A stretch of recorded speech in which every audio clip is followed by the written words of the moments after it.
welcome to the show.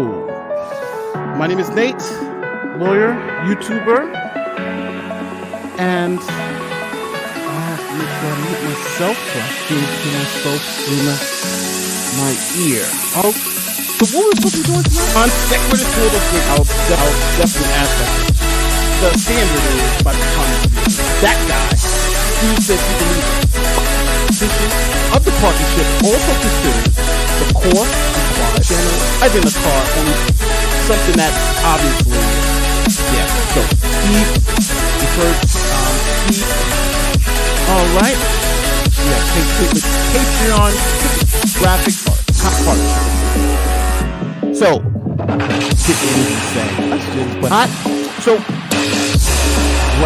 this is just literally taking all of the percentage of where they were making this record top. So on the Patreon down. So at its post finish, small copy, some of its post, at its post thank you, it's 10 great. So I'm not gonna and these are people everybody.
We'll get to that, big guy. I'm doing an intro here. I'm trying to build up the suspense. I'm doing my thing as a live streamer. I'm doing that thing that I do as a live streamer that some other content creators think that you could be a live streamer too. All you got to do is steal a channel, try to sue the guy you did the channel with, and then convince everybody to donate to your Patreon while you sit around getting drunk and cyber stalking, harassing, doxing, and attacking other people nonstop. It's not really that makes a live streamer. Maybe it's the personality. Maybe it's the content that you actually do. Maybe it's the way you interact with your audience. If you break down what Kyle Curtis was as a live streamer, producer, video maker, creator, influencer, and you break down what Steve McRae was or is now as one too, Isn't it interesting? Isn't this like a really cool thought experiment? Like we could kind of run through like which one is a better creator, which one has, you know, made better content and actually compare them to each other. Maybe we'll do that someday. Maybe I've got a video coming out here in a little bit. Either way, today we've been given the court documents that Kyle is filing to the judge before Steve McRae even gets them himself, thanks to Nate Broady. And we're going to get into it right now. I hope you're with me. Let's go.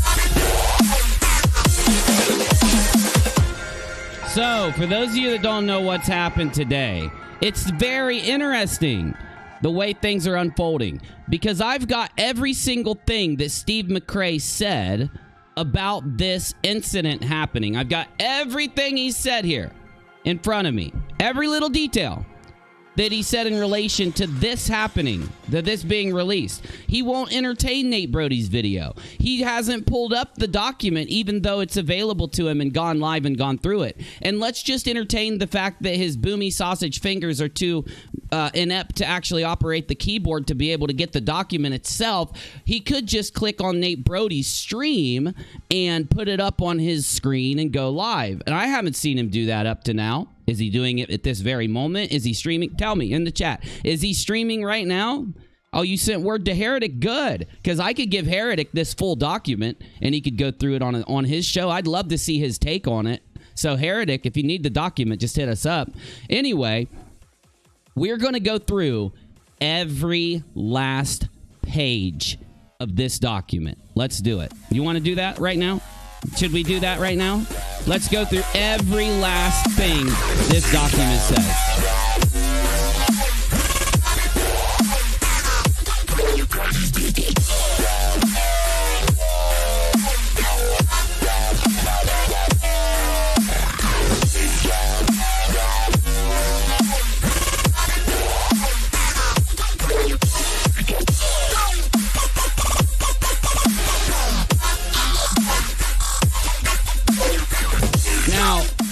I need you guys to do me a favor. I really need you to do me a solid, okay? I have been having issues with my hip. It's an old injury of mine, and I didn't plan on streaming today. I put out a video this morning, and then I was like, you know what? I'm chilling for the day because I was screwed. I just couldn't get around. I just barely been able to get around. So, you know, it sucks, but I was going to make a boomer joke about myself, but I don't want to do that. Not yet. I'll do that in a little bit. Okay. So here's the deets, y'all. Nate Broady did a video out of nowhere. I mean, he came in blazing and dropped YouTube. How much do YouTubers make? Non-sequitur show financials. We go over the books. And if maybe somebody would look at what Steve has said about Broady and think that he's trolling, because that's what Steve says I am. That's what Steve says Nate Broady is. We're just trolls. We're not YouTubers. We're not people. We are less than others due to his thought process. But maybe, just maybe, Broady does have the financials to non-sequitur, did put them out on his live stream, and isn't a troll. So you should go watch his entire live stream after this one. Without Broady, we wouldn't have this document. He is a lawyer, and he's good at what he does. Now, his stream went a little bit like this. I want to get his opinion in, and I do want you guys to forgive me because tonight is going to be a slower roll. You know I would normally be on this thing going nutso right now. I can barely move my hip, okay? I can't even shift my weight that much or else it like screws me up. So just, it's going to be a little slower of a live stream. You got to give me that. You have to give that to me. Let's hear Nate Broady's opinion, and we'll just click through his stream a little bit and let him hook us up with what he thinks. Then, yes, I do have the entire document. Let's scroll through it really fast. Let's just get a real quick preview, real fast preview. It gives every single dollar that Non Sequitur Show made through the entirety of the Non Sequitur Show. It goes into every last expense. It breaks down every single thing that Kyle Curtis did for the show, and it breaks down every single thing that Steve McRae did for the show. And on top of all of that, in the end of it, you start seeing a lot of red numbers because the show is actually in the red. How much? How much for? Stop laughing, Busy. How much for? $20,000. Now, Nate Broady broke this whole thing down. He studied this document. We were going to do this weekend. But I'm assuming that Broady had to go. I'll get to the super chats, y'all. I promise you. Learning with Suj. Slow roll is fine. Have a great stream. Only because you guys are here. Thank you, Suj. I really appreciate you. Anyway, though, as you go through, you realize Kyle could have charged Steve. He could have incurred a cost of more like $40,000 or $60,000, and I'll break down why. So for those of you that say that Kyle is trying to fudge the numbers so that he can make Steve owe him money, he actually did the opposite, evidenced in the papers. He only charged a very, very, very, very small amount of money for the things like the thumbnails, the art, the music, and the other things that were done for the show. He charged only a very small amount of money, something that is, I think, a tenth. It might be either a tenth or an eighth or a sixth. We'll have to look as we go of the actual market value for those things. Now, some of you will then say, he can't just write in this document that him doing those things incurs a monetary penalty. Well, he can. Let me give you a sneak preview. He not only writes in the document for the time that he put into it, he puts every single thumbnail, every single thing. And guess what? There is a copyright filed for all of this. An actual copyright on all of this. All of this stuff is copywritten by Kyle. You see, when we tried to tell you, when everybody tried to weigh in and tell everyone, Steve McRae is lying to you about what's going on with Non Sequitur, we weren't just trolls lying to the community. We weren't. Why didn't Steve file copyrights on anything? Why is everything here actually copywritten? Now, this isn't... Now, see how he did 3 thumbnails per thumbnail? I don't even do that. I throw my thumbnail together in, like, 20 minutes before I do a stream or a show. I mean, the amount of work that Kyle did here is literally incredible. It's incredible. So he could have legitly charged an actual market rate for all of this. And just to be kind to Steve, he charged way under the market rate. I mean, it just goes on and on and on, y'all.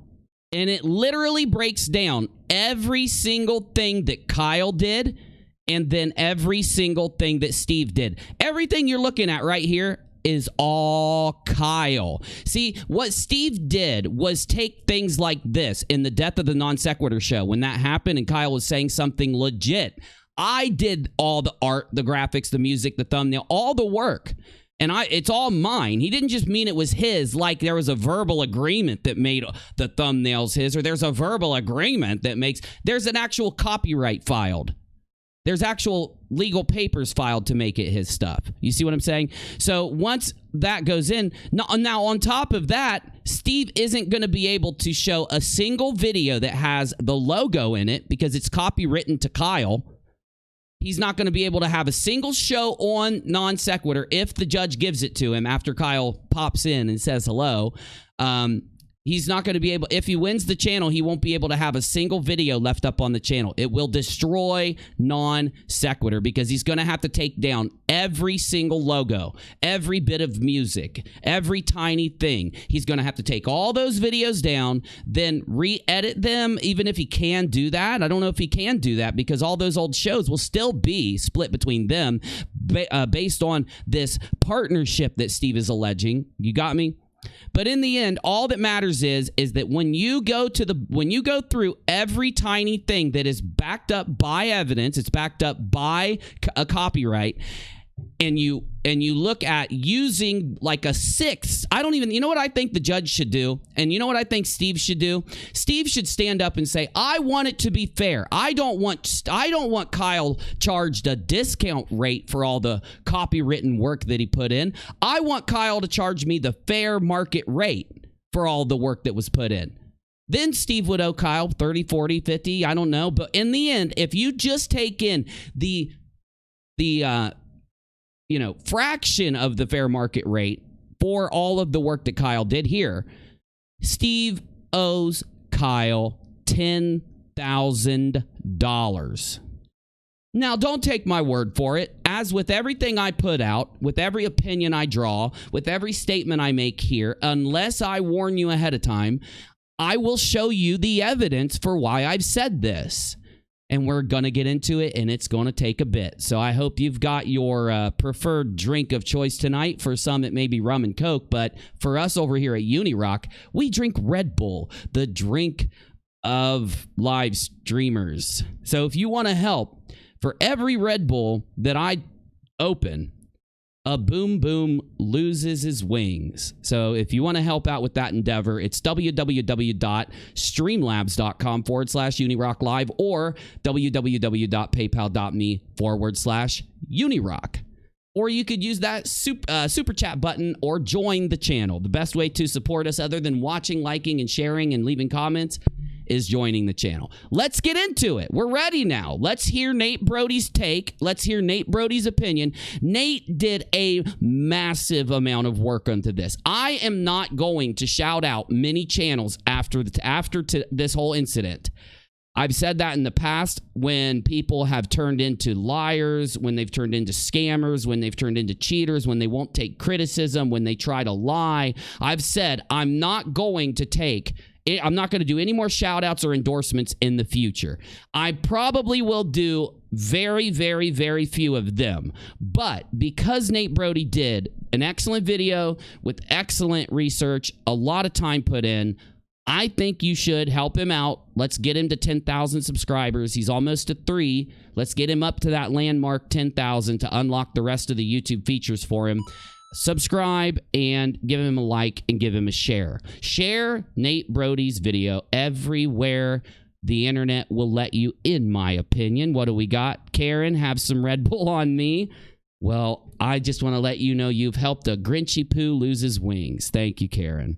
And try ice packs on that hip uni. I got ice packs. I've got the numbing thingies like that you put on the side of your hip, and it numbs it with like those numbing packs you can get at like CVS or whatever. And I have a heating pad, ice packs, and thank you. I love you. I appreciate you. But for everybody that says, why didn't you go live earlier? I would have, but it's just been a long day for me, guys. Okay.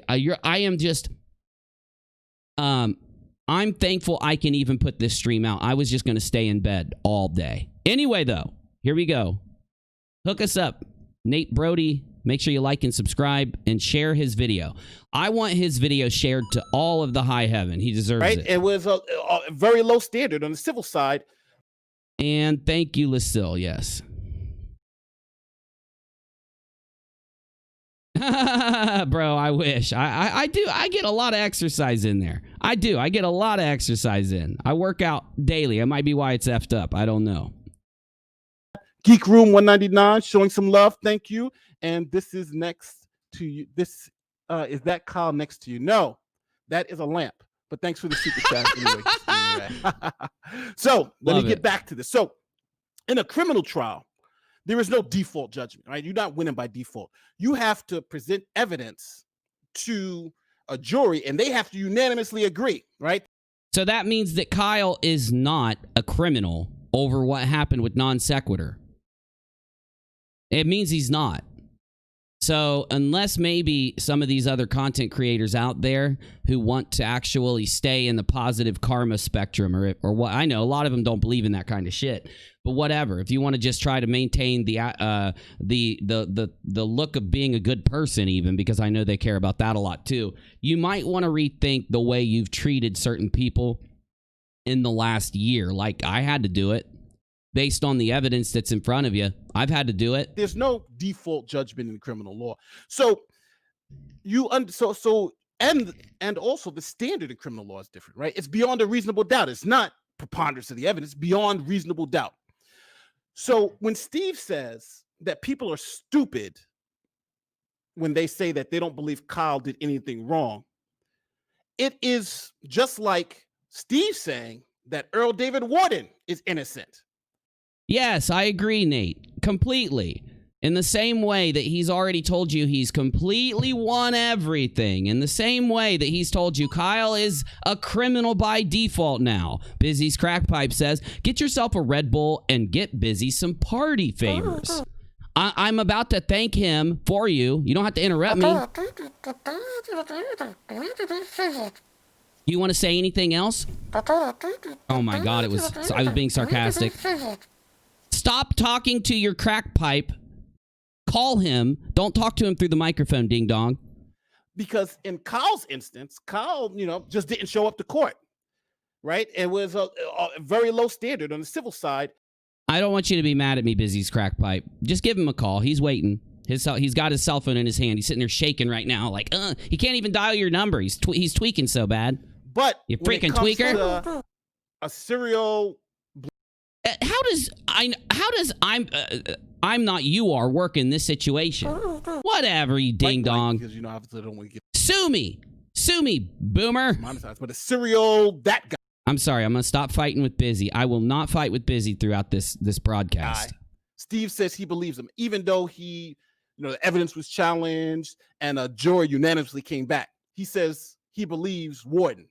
I do find that compelling evidence. What you're dealing with is a non-skeptical individual. You're dealing with a propagandist.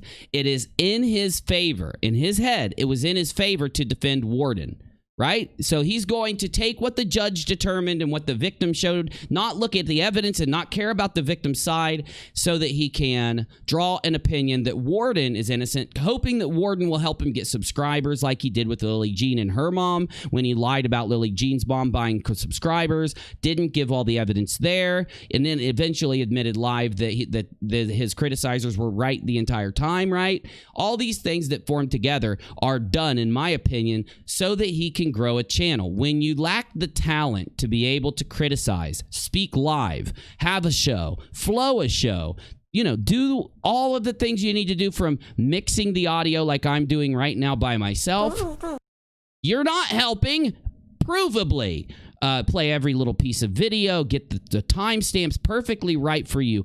All of these things are a skill to be able to stay on track with the way you want a show to go while doing all of this together. And since he lacks that skill, if you need evidence, watch one of his videos, because he did rise to prominence through Non Sequitur being a moderator.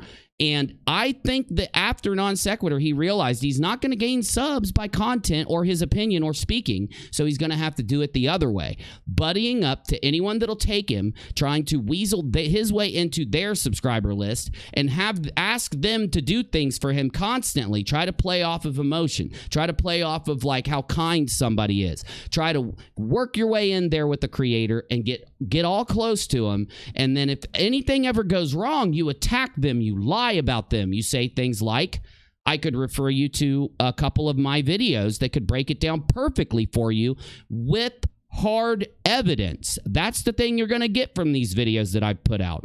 I put all of the evidence of everything that was said in it. I'll shut up and we'll move on to the documents, and just let me show you with versus mode part 2.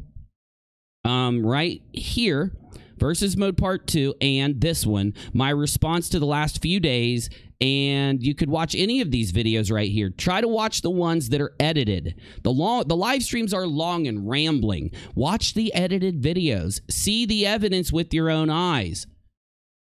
Other content creators out there, I don't know, maybe how about just the other content creators that appeared on Non Sequitur that now support Steve? Without looking at the evidence whatsoever, get yourself a dose of the actual evidence that Steve is a liar and a manipulator. Get yourself a dose of the actual evidence that he's willing to steal from his community with a lie on false pretenses. Get that evidence yourself.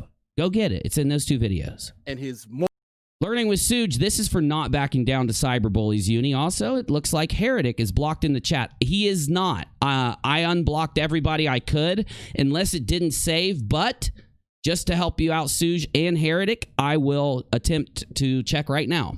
I want everybody to know, if you ever got blocked in here, you can be unblocked just by letting us know. We only block people when when a troll gets blocked, they run off. Somebody who's trolling, they're like, oh, fuck this channel. But when somebody gets in an argument or says something that, you know, breaks a little bit of the live chat's rules and they get banned, I will unblock you every single time if you just ask. We're only people. I'll check right now. Let me get it pulled up. Convictions. He believes he's innocent. So this is what I'm talking about. So I think we just all have to understand.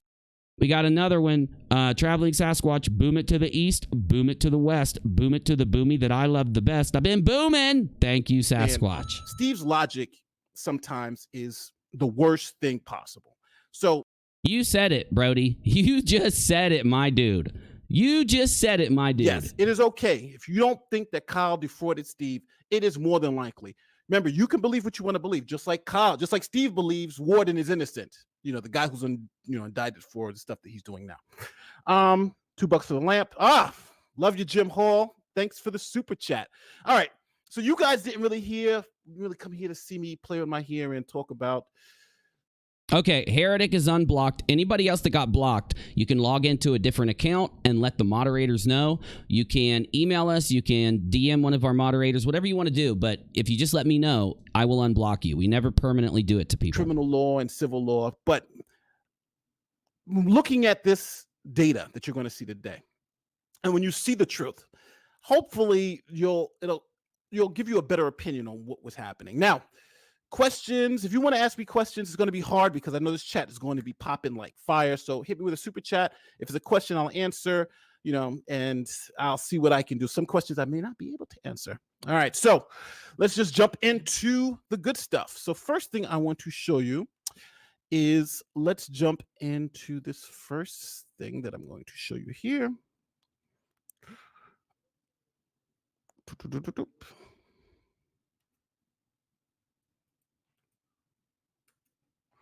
All right, I gotta share this screen.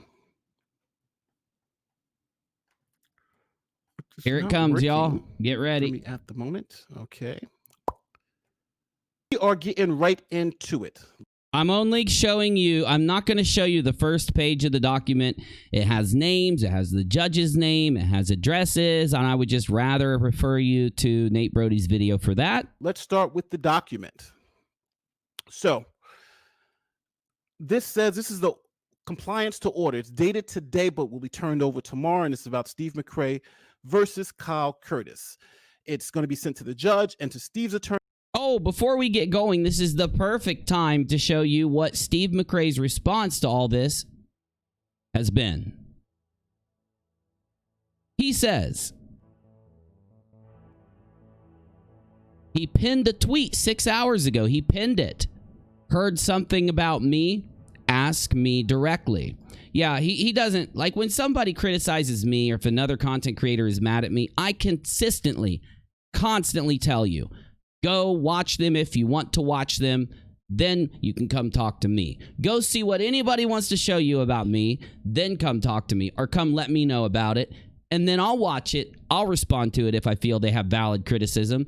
And if they're trolling, I won't. But He doesn't do that. He's trying already to prep and prod his audience that don't believe anything UNIRock or Nate Broady or any troll says because they are less than people. You have to believe what he says. Come straight to him. Let him give you his narrative. Only his narrative. I won't be baited by trolls and cyberbullies. You know what's weird? I showed screenshots in my last live stream here that he is the administrator of a group where he is cyber stalking and cyberbullying another creator. And his admins are provably and factually cyber stalking and bullying another creator. And they do not take any actions to ban or block or censor people that say the most horrible things about that person and it does not ask for evidence. It doesn't block the insults. But and I showed absolute proof of this in my last stream, when somebody says something that defends that creator to the slightest degree, they are asked to prove their claim immediately and then kicked out. So by definition, this is a troll and cyberbully, McRae, labeling everyone else a troll and a cyberbully without being able to show a shred of evidence that they are those things, and saying he's being character assassinated me by smearing me. He expects to be able to show every single document that's filed in court telling you that he's won and that all these great things are happening and you need to believe him and donate money to him and all these things. But when anyone else pulls a document and wants to show it to you, they are character assassinating and smearing him, lying about him. Even with evidence, we're lying about him. Just want you to let that sink in. And making up false accusations merely because they have nothing of actual substance to put in their videos, but will report. Now, he could be talking about the video I did yesterday or the day before, the last video I did that I went live on. I've uploaded since. Here, he could be talking about it. But I do think he's talking about Nate Broady. Now, Nate Broady didn't smear him. Nate Broady, every single thing that Nate Broady has said about Steve McRae, he has shown hard evidence. He has done his due diligence to be able to show you the actual quote from McRae. McRae's actual words. That is not making something up, character assassinating, or that is not having anything of substance. But he is lying behind a locked Twitter account. Ironically, he didn't unlock his Twitter account. He will criticize us if we turn on member-only chat for a live stream when we're getting spam botted in here. But he doesn't have a single excuse for why his Twitter is locked down. I think it's because he doesn't want people to be able to put evidence underneath his tweets. Because I could put some evidence underneath this tweet that would really bust this entire narrative. And then it would advertise that evidence to his audience, the ones that follow him behind his little blocked wall. No idea. We'll wait for tomorrow when my lawyer contacts me. As of now, Kyle is in breach of compliance. That's not true. Every person, when ordered by a court, has an amount of time to be able to respond. If Kyle's choice is to respond by now fighting you in court with a lawyer that he has, with documents that the lawyer's drawn up, with copyrights and other things, and your own words to be used against you, as you're about to see, Steve McRae, that is not him being in breach of compliance. He is complying. Nate Broady's live stream is hard evidence that Kyle is complying with the judge. He just may not be complying in the way you want him to. People have a right to defend themselves. Even if they have not shown up to court, if they've made a mistake, they still have the opportunity and they have the right to be able to show up and do what they want. It's almost like, now there's a narrative that's been put out by Steve, and I'm going to show it to you soon, and then I'll go into it, so let's get to it. He is in breach of compliance for not turning over all accounts and passwords. He's not in breach of compliance until the judge determines it. The judge is going to give him a legal amount of time that he can respond in. So he's not, the judge hasn't ordered it, sorry. Not even going to bother concern myself about it until tomorrow. Kyle has seemed to written the judge, but not filed in court, but still has not complied with the order to return the channel to me and all related assets. You are getting the related assets, ding dong. You owe him $10,000 now. That judge's gavel is going to come down and echo through the courtroom with you owing him $10,000 that you're going to have to pay him. And you said you'd comply with the court. You said you'd comply with the judge. Remember? So the minute that gavel goes down, you may be getting money from Kyle. You may be getting the YouTube channel. That might happen. And you're going to expect Kyle to do it right away. Not even give him time to go to the bank, to go to a lawyer, to go make sure, to see if he has options. You want it done right now. So if that gavel comes down, this is damn hard evidence that if that gavel comes down and you owe him $10,000, you better be ready to hand it to him right then. You better go to the bank. You better get it ready. You better get it all there to give to Kyle Curtis if that gavel comes down saying you owe him $10,000. Because it's really weird that you're not sitting here saying like there's an order that Kyle has broken something, or there's an order that Kyle hasn't complied. You see what I'm saying? Okay, then we've got the actual document. Let's reset the document. I just want to reset it below the first page because I don't want to show the first page of stuff. It's just people's legal names, addresses, and stuff like that. It isn't an actual document that's public, but I don't want to show it now. Oh, it's right up in front of my screen. These people Too late, UNIRock. Go ahead, Broady. And it reads, "Dear Sir or Madam," no, dear Sir, please find enclosed materials regarding the above case as ordered. Yours sincerely. That's Kyle's signature, and it's Kyle Curtis. These are the contents of the documents, but we'll go through everything. Ooh, wait. I want to see that really quick. Okay.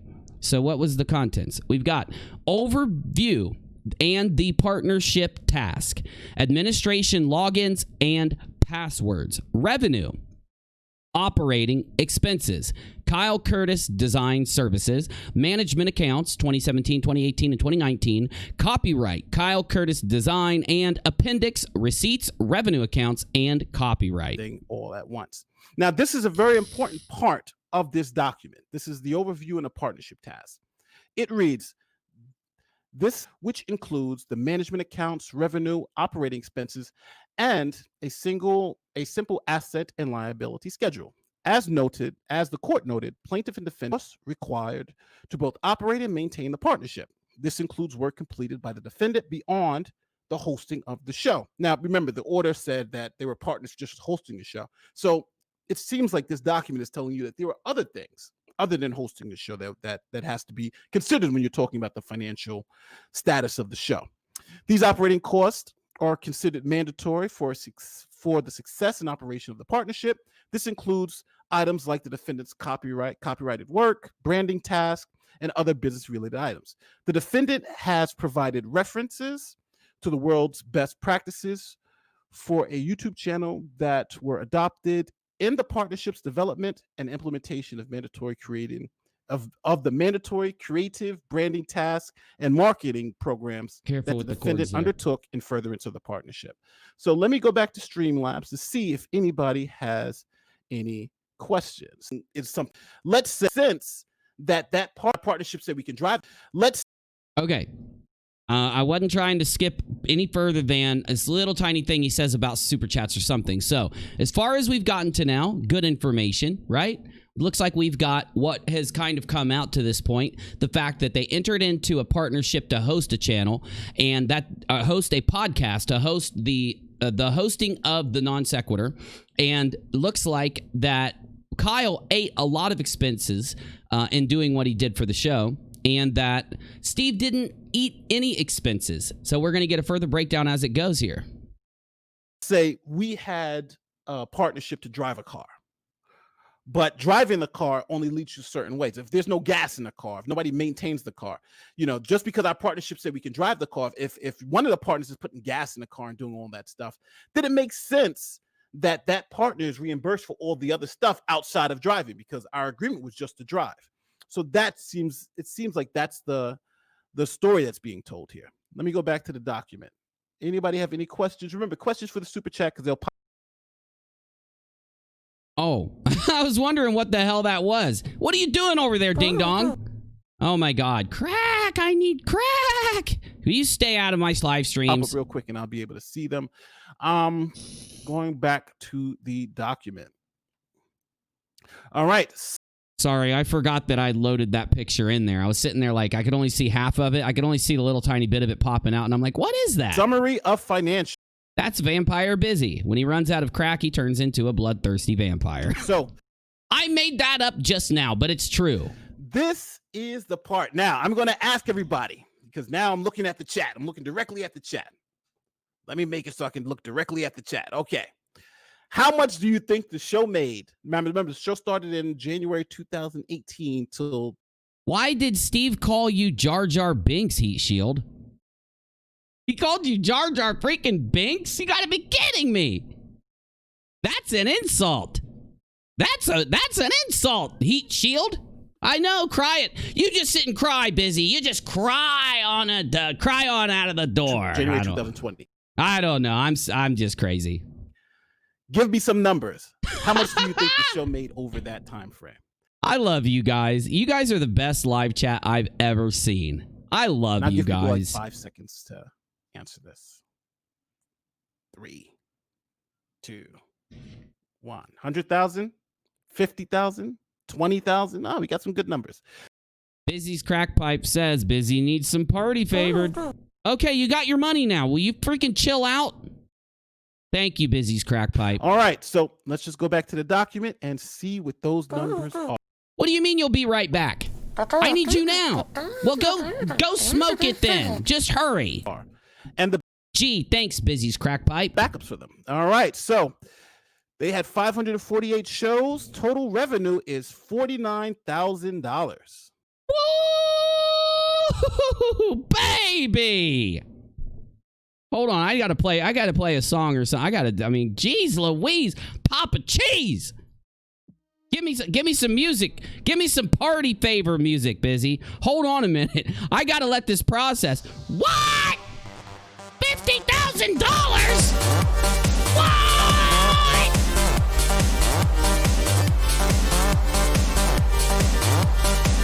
Get me off the screen, Busy!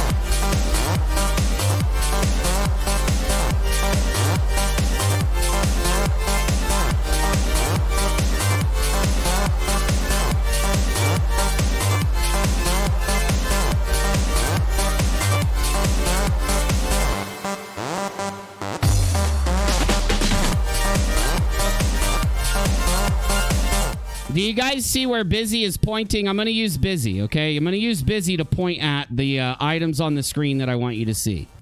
See right there? Total revenue. January 2017, nothing. 2018, $21,000. 2019, $27,902.87. Then total, we've got $49,000. Oh shit, Busy, get bigger for me. Dollars. Woo! Boo! Boo! Kabocha! Kabocha! Now get off the screen, ding dong. Wow.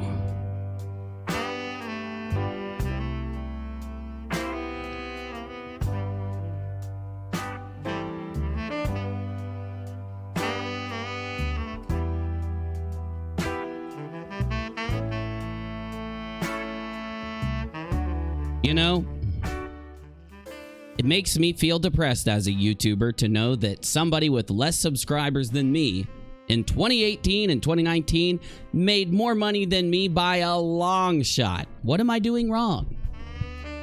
What could I do better?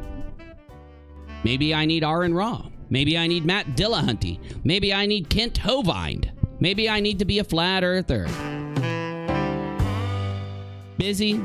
We might have to retire because we aren't making money like everyone else.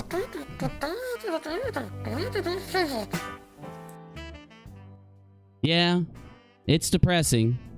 It's one of those realities of life. Okay, I'm not going to give a speech. Keep going, Broady. But the total operating costs are $69,000, which seems what? that there's a loss a total loss in accounts of about 20 grand. Now hold the front door. If there's a total loss in the accounts of $20,000 and it is proven by receipts, if it's evidenced, if it's real, that would mean that, and unless I'm just a ding-dong dumbass UNIRock that doesn't know anything because I don't have a nuclear mechanic degree. By the way, he was a mechanic on a sub. He was a mechanic, a glorified mechanic. He doesn't have no awesome degree, but he's just a mechanic. I'm not a nuclear mechanic. I'm an OBS studio mechanic. I'm a computer mechanic. So that's not anything compared. Doesn't that mean that Steve owes Kyle 10,000 ding dong and dollars though?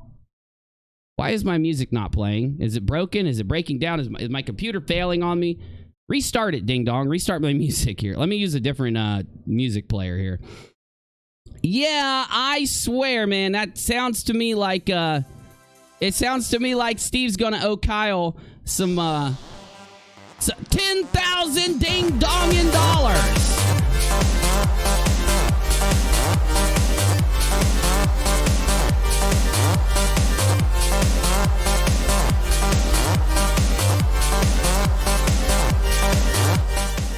All right. Maybe there is a God. Maybe karma does exist. Maybe there is a Lord up above trying to make sure that when people are evil as hell, things will happen to make them pay for their evil lies and ways here on this horrible planet we live on. Number of shows, 0 and 17, 342 and 18, 206 and 19. Total, 548 shows. Total revenue, $0 in 2017, $21,255.85 in 2018. In 2019 to 2020, $27,902.87 for a grand operating total of $49,158.72. Then we've got the total operating expenses in 2017 was $350. To a net negative of $350. Then in 2018, operating expenses were $41,465.38 towards a net of negative $20,209.53. In 2019, there was $27,902.87 brought in, with $27,195.28 for a net positive of $707.59, leaving $19,852. Busy can't retire. I know what he did on 5th Street. I'm not talking about your hooker adventures in this show. This is a family-friendly show.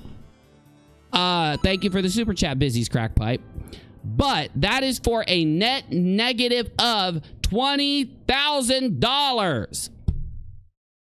That means if it was a 50-50, and that is Steve McRae's proven words, he owes Kyle Curtis. Hold on. I need my calculator. What, the live stream's blurry?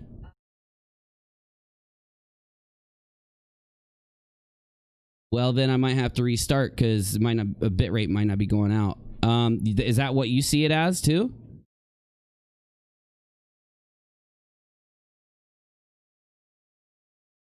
Hold on. Like, you mean, hold on. I don't understand. On my playback, I can see, you're saying yours is blurry also. Yeah. Okay. 1080p, 60 frames a second. I'm looking at it right now. Right here. It is completely seeable. Yeah.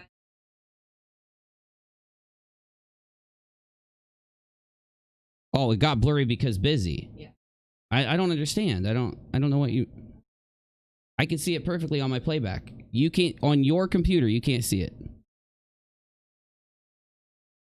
And you can't also. Yeah. Are you sure that you've clicked the little cog and put it up to 1080p 60 frames a second, or put it up to... Because I'm telling you, I can see it right now perfectly on my playback screen. Which means anyone on YouTube can see it perfectly. Okay, back to it. I'm just going to make sure I just removed Busy from here just in case it was like something blurring through his You know, oh, Heretic says perfect view. Exactly. I saw the people saying that, but when I look at my playback and it's perfect, I don't even bother with it. Where were we here? It means there's a negative. I need my calculator. Oh, that's where I was. I need my quackometer.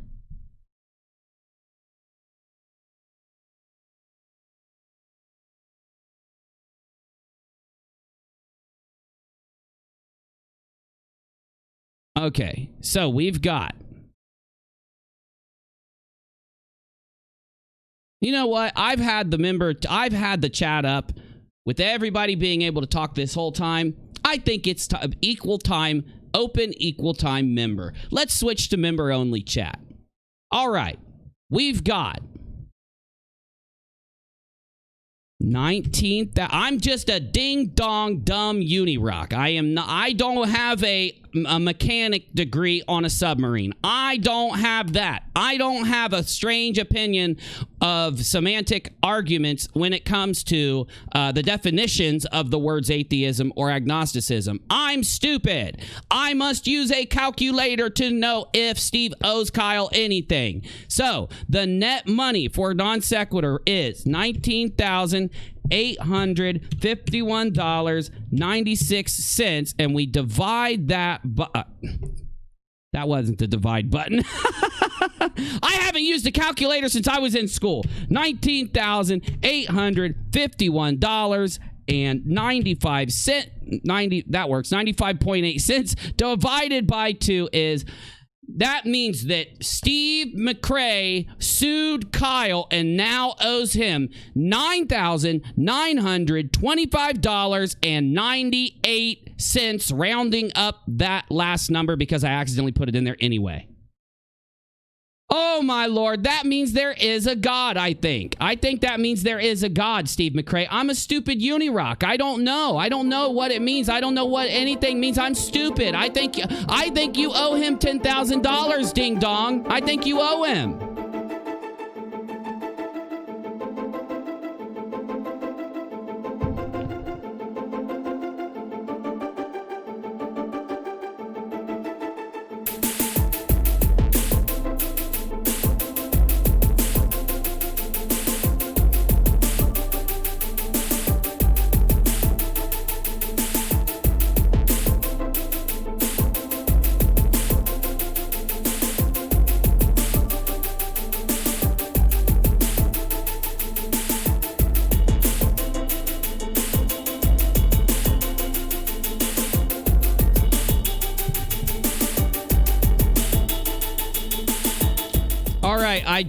I just confirmed with 2 mathematicians.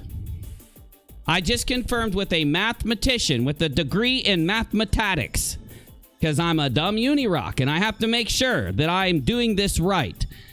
These documents say that Steve McRae owes Kyle Curtis, we'll just say $10,000. He's about $20 short of owing $10,000. But now we need to know why. Sorry, I had to confirm with a couple mathematicians and with somebody with a degree. I want to use Steve's logic, because when Steve hears about this show, you got your crack, you shut up. You're just high, busy. You're laughing because you're high. I want to make sure that Steve, now seeing this, knowing that as soon as he gets court documents, as soon as things happens, he blasts it out. I want to make sure that he's a fair guy. And regardless if the court goes for him or regardless if the court goes against him, you're going to see him go to his channels. You're going to see him unprivate his social medias and blast out to the internet that he owes Kyle $10,000 tomorrow.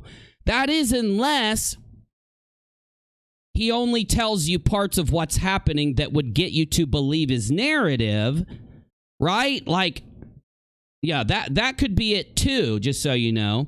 I mean, he did say this on social media. Kyle seemed to written to the judge, but not filed in court, but still has not complied with the order to return the channel to me and all related assets. So was the enclosed material the books, says someone? It was J-Rod. The enclosed material was the books, and you're getting them here on UNIRock and on Nate Broady's channel. If you like a more silly, funny way of breaking it down, you've got it right here. If you like a lawyer's breakdown for it, you can go watch Nate's. Just watch both of us. Just make sure you hear both of our opinions. That way you're prepared when you hear Steve McRae give his narrative. Now you'll be able to see where he lies and where he doesn't, because you'll get to see the books here tonight and you'll know when he's lying tomorrow. No idea. We'll wait for tomorrow when my lawyer contacts me. You think that he keeps putting these things up here, like these orders and things? You know, it seems weird that he puts these things up here, doesn't it? Doesn't it seem weird? Like, what is the relevance of showing the order to Kyle? I mean, what does that have to do with somebody asking him this simple question, right? Kyle is in breach of compliance every single time somebody asks him something relating to all of this. He comes back with the narrative that, listen, guys, it doesn't matter what happens in the court. You got to believe me. Steve, you got to believe what I say is happening. You got to look at what I tell you to look at. Look over here. Don't look over there. So that 20 grand, where's this $20,000 coming from? Woof. So the show was actually losing money. It lost money in 2018, and was making a slight profit in 2019. Now, this is something that's obviously normal for new businesses. New businesses and companies lose money before they start getting money. So the company made about $49,000. Operating costs about $69,000. Is a $20,000 difference. So technically, it seems like Steve and Kyle have this negative balance on the account. So let's see what that negative balance was. What was that negative operating balance? Because that's really what we're talking about, right? Yeah. Any questions? Nope. And if you're still watching at this point, voices. So, all right. So I'm going to be skipping a lot of Nate Broady's breakdown. You've got to go to his channel to see it. The mods are going to drop the link to it. Make sure you grab it. Steve cannot type in English. Oh, he doesn't. He types in Boomerglish. Kyle Boomglish. designed outstanding invoices. So the business, this is important. The partnership owes Kyle $19,000 or $20,000, close approximately $20,000 in outstanding invoices. So now, you do know that there are a lot of opinions out there to what made the Non Sequitur show break up, right? There are a lot of opinions out there to what made the Non Sequitur show break up. And my opinion is that it was equal between the both of them. My opinion is that Steve McRae's actions towards women, being accused of these things he was accused of, Steve McRae railing, not trying to have a discussion with Aaron Raw or Dillahunty or the others, but actually screaming and yelling and stalking them on social media, and then having all these sock accounts go flood Aaron Raw, all these sock accounts going to flood Dillahunty on Facebook, everywhere. All of this cyber kind of stalky harassment stuff that happened, you know, that's because of that, it made those big, you know, debaters in this territory not want to go on the Non Sequitur show. How much damage do you think that Steve McRae doing that? How much damage? Like, he didn't just try to debate with Aaron Raw. Aaron Raw debates all kinds of flat earthers, all kinds of Christian fundamentalists, and he'll always go back and debate him again. What would make them say that Steve... Well, they said exactly what I'm telling you. Steve wasn't trying to try to have a conversation. He wasn't accepting what they say. He was arguing semantics with them. The whole argument with Steve and why Aaron Raw and Dillahunty and all the big names told Kyle, we will not be back on your show if McRae is making anything from it or involved with it in any way. We all know that happened, and it happened because of all the exterior things. And because Steve was making a semantic argument, he wouldn't accept that their definition is this and his definition is that. He wouldn't find a way. The worst argument that you can have is a semantic argument, an argument where you want to define something different than someone else defines something. When somebody talks about gravity, they will say that it's a force. Somebody else will talk about it and say, well, it's not really a force. It's not a force. And then a flat earther will go in and in any argument where they need to say it isn't a force, they'll use that to counter the person they're arguing with. And in any argument where they need to say it is a force, do you remember where we broke all that down on this channel a few times? My problem with people deferring and using semantic arguments to try to win or to try to convince people of something. That is what Steve McRae was constantly doing to these guys. And because the discussion could not get beyond the definitions of words, or when you talk to someone, you're trying to understand what they're saying and then counter it with what you're saying to represent your thoughts and how you feel about something, right? That wasn't happening with McRae.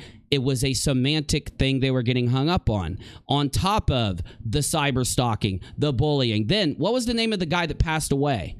There was another guy that was really respected in the realm of the debate circles, and he passed away. And before he passed away, him and Steve were going at it like crazy, constantly. You know, people go at Steve because of Steve's actions, because Steve does these types of things. And I think it caused a lot of damage to the Non Sequitur show in the end, personally.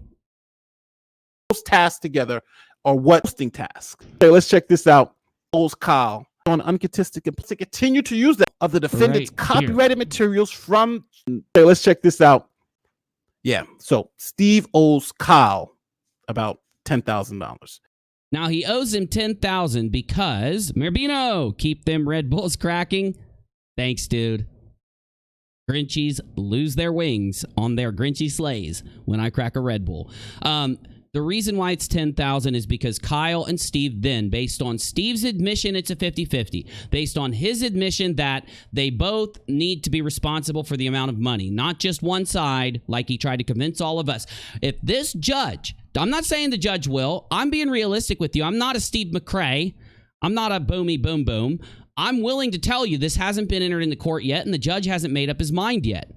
But let's just go ahead and say that the judge is going to look at this document and rule that they both incur the debt of non sequitur. Okay? Steve must, by his own admission, be okay with giving Kyle $10,000, and he must immediately hand it over. He cannot fucking wait. He can't do some crowdfunding campaign. He's not going to want to crowdfund the money, right? It shouldn't be up to the community to pay for his debt of non sequitur because the community wasn't going to pay for the other debt. They were mad that Kyle was going to keep the debt of non sequitur. If this gets entered in, the judge checks it, fact checks it, and sees that, yes, non sequitur is under for $20,000, just as Kyle Curtis represented, based on a copywritten work that was filed and legally copyrighted, okay? Then Steve will immediately send Kyle $10,000. He won't make excuses. He won't complain about it. He won't crowdfund it. He won't flip out. He won't get angry. He won't make shit up. Remember, these are things he expects Kyle Curtis to do. This is his manner of thinking. He's a guy who keeps his word, does his due diligence. So unless this document gets kicked out of the courts, unless this document isn't accepted by the judge, then, and I do believe the judge will accept it, as long as he can look and see that Kyle's been straight about this and there are receipts and there are proof behind it, Steve's going to owe him $10,000. Welcome to the stream team, my dude. Based on this. So it's, I know it's probably shocking to a lot of people, but that's what we're looking at. We're looking at a $20,000 business loss. It's not shocking at all. I know how much work goes into this. If I was just to give myself a paycheck for my business, which I don't do, if I was to take a paycheck out of my channels, I would, this channel would be owing me $100,000 by now. Some weeks, and you know this for a fact, I'll put in 80 or 90 or 100 or 110 hours or however much it is. When you look at when I was back streaming 12 to 14 hours a day for an entire week straight, you know, that week I should be paid a shit ton of money if I just get $10 an hour, if I just get $8 an hour, right? The channel would owe me a shit ton of cash if this is the way we're going to go here. right? But let's not even say you're going to pay me for my time, because Kyle didn't get paid for his time and Steve didn't get paid for his time. Let's just look at what actually was done and what needs to be represented. Non sequitur should be paying whoever's doing that amount of work. Who's not now the hosts of the show, the people that go sit on the show. By Steve's own logic, what do they get out of it? They get people to go to their Patreons. They get people to go subscribe to their personal channels. I can show you clip after clip after clip of Steve making this argument. That when you're on another show, you don't get paid for it. When you're on a show, you don't get paid for it. You get people to go to your channel and support you through your Patreon. It's basically free advertising, and especially when the show's viral or a lot of people watch it. I don't even need to pull this clip. He said it so many fucking times as a defense mechanism against people that were angry with him over something. So we already know that that's how he feels. Right? He feels like while they're on the show, they shouldn't be paid. They should get the support that people give them. When you look at the amount of work that's done, though, it's when I'm going to start doing my thumbnails like this, saving all my files onto a freaking flash drive and, licensing my creative work. You for ain't fuck's got sake. Kyle's a smart dude, bro. Kyle prepared for this shit. The answer's Nate. Daniel. Was it Danai? Thanks for the super chat. I don't have the answers. I have the document. Exactly. All right, so let's check this out. Okay, so let's look at the next part of this document. So Kyle Curtis is owed from the business about 20 grand, and he has section 1.2. We're talking about copyright. So all thumbnails, logos, images, website images, music templates are 2017, 2018, and 2019 copyright Kyle Curtis designs. Kyle's a pretty smart dude. I think he was giving Steve good advice when he said not to sue him and just be happy that he got some patrons out of the whole deal. See, there was 130 patrons on Non Sequitur, maybe 150, but there's about 130 that I know of that left Non Sequitur because of Steve's cyberbullying targeted harassment campaign against Kyle Curtis, and Katie Joy left the Non Sequitur Patreon and went to the Steve McRae Patreon. And over the last, 8 months of this all happening, Steve's been getting a very good, pretty big paycheck over that. Now, he's going to have to take that super chat or that Patreon money and give Kyle $10,000 out of that. And he better not make him wait. He better not try to pay him. He thinks that every judgment needs to be done immediately. No excuses. Senate is prepared to negotiate a fee for use of the copyright material. Alternatively, the plaintiff, on receipt of the channel associated platform administration access logins, which is in this document but redacted, is to immediately remove all of the defendant's copyrighted materials from the channels, websites, and merchandise, referred to, I think that's 8 Appendix 2. Kyle Curtis Designs has hard copies for all copyrighted material and links to music and video files. So Kyle is saying all the copyrighted materials, all the thumbnails, all of the artwork that he did for Non Sequitur, he's saying, Steve, remove it because it is his material and he was licensing it to them. Yeah, and it makes perfect sense. That takes, how long it takes me to make one of the songs you hear on this channel, like this one? Not only does it take a lot of time, it takes a lot of skill. You have to know how to run mixers. You have to know how to run soundboards. You've got to know how to run the programs that put it all together. You have to know how to layer it into beats. It takes a lot just to do a 30-second beat for the background of your show. And if you're not going to go out on the internet and grab it, like with this song here that we've done, it is your thing. It is such your thing that YouTube and the law says if you've got a few seconds of someone else's copyrighted music in your YouTube video, all of the revenue of that YouTube video goes to that person. So yeah, I think that Kyle's made a really freaking good point here, guys. If he wants to continue to use that material without getting copyright strikes, he has to now negotiate. So Kyle can now copyright strike every one of the Non Sequitur videos after Steve gets it, and he could just claim all the revenue from it. And I think he should, personally. With Kyle for continued use. I'm joking, of course. He should do what's right. Of his copyrights. So he owes Kyle $10,000 and now has to continue to pay Kyle for continued use of the copyrights. Wow. That is a banger. And if he doesn't want to, Kyle can just file a copyright claim through YouTube. He just creates his channel, Kyle Curtis Designs, and files it. It was right by the bed. I'm sorry. Let's get. Oh, is that it? Continue on. So, just to make sure, no super chats, and we're all looking good here. All right. So, we are seeing something else developing. Steve was doing, Steve, didn't do any of the artwork, didn't do all that 95% of the work. There's a cost to that, Now we know why Steve created a meme to try to shame Kyle for saying something true in the Death of Non Sequitur show. This is what I've been telling you guys for a month or two to go back and look at from that video.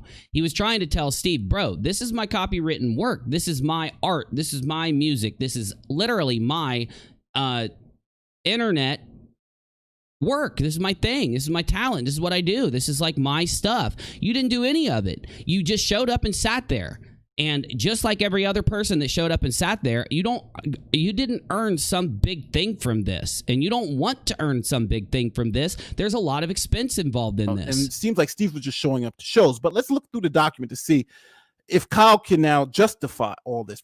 No. Steve has admitted it. I have clips of Steve admitting that Kyle does a massive amount of work and how good Kyle's work is. Back when he was getting along with Kyle, we've got clip after clip after clip after clip of him saying that Kyle's work is valuable and it's great and it adds such a good layer to the show. And it's probably one of the reasons why people take the show so seriously. And that the show looked so crappy before Kyle started to add these things in and get better at these things that he did. So we've got his own words to back up his thought process. I guarantee he hasn't changed his mind in a complete 180. I guarantee he's not going to say the exact opposite thing after all of this comes out. Because we're seeing kind of what's going on, but how can it be justified? Okay. So the first thing they put here is hosting. Now, this was a verbal business agreement to host. Task. Okay. This is what I was trying to tell everybody.